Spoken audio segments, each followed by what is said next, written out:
Greetings all, this is Dickie Adams with PocketNow.com, and today we're taking a closer look at the hardware on the Samsung Galaxy S2 Epic 4G Touch from Sprint. So sit back, relax, and enjoy the show.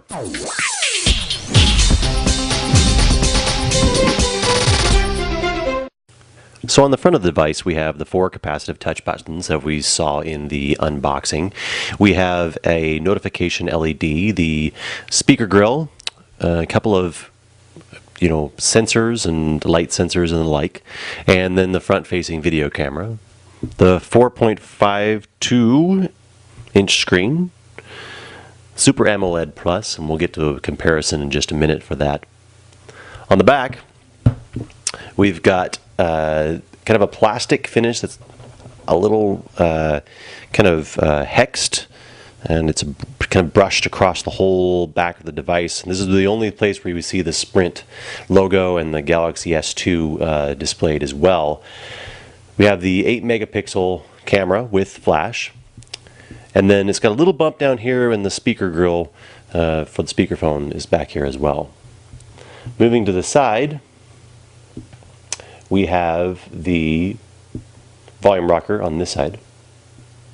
And then on the opposite side, we have the power button and really nothing else. The edges are kind of beveled here. Along this edge is a little bump right there, beveled inward, rounded corners, which makes it feel really, really nice in the hand. And then here we've got the headphone jack on the top. Really not a whole lot to see. Very plain looking outside device, very lightweight, easy to hold. Pop off the battery cover here. No near field chip here that I've been able to find, and no access to it. And maybe they'll add a door since it's Google Wallet was just released, but so far 1800 milliamp hour battery and the micro SD card slot. And again, there is no included micro SD card with this device. It just has 16 gigs of internal memory, 1 gig of ROM, 1 gig of RAM, and really it's very, very snappy. And we'll get to some of the benchmarks in the full review, but really this device is very, very quick.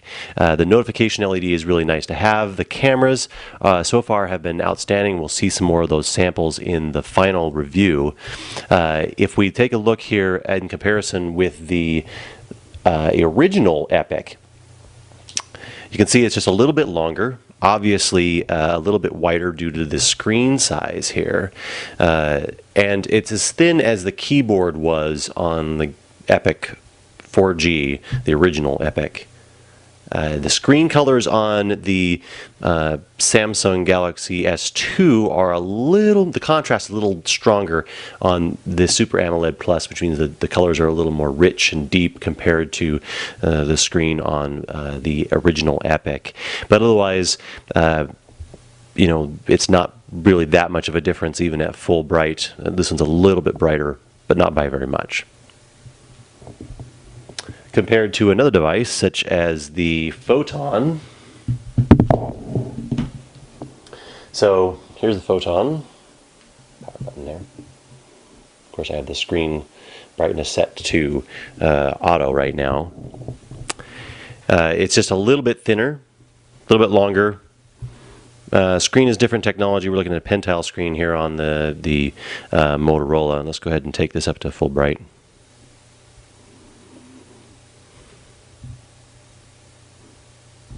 There's full bright there.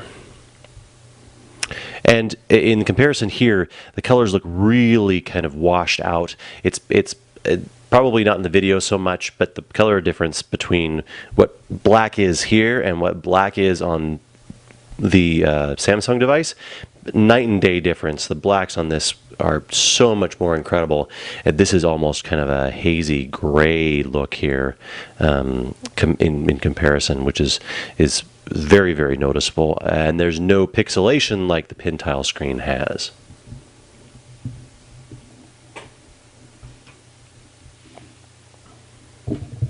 Wi-Fi, Bluetooth, all the typical pieces that you would expect. The resolution is 480 by 800.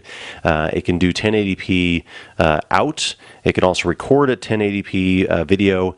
And the one thing good to mention is that the Bluetooth is actually version 3. Battery life on the Epic 4G Touch has been outstanding.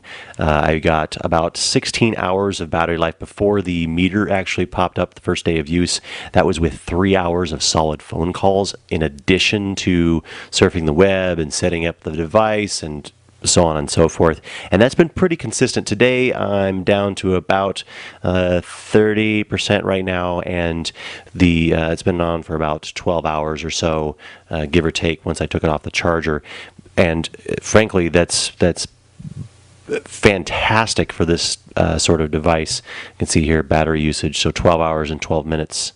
And then look here at the status, it's at 32%. So it's got another few hours before it's going to pop up that battery low message, plug your device in.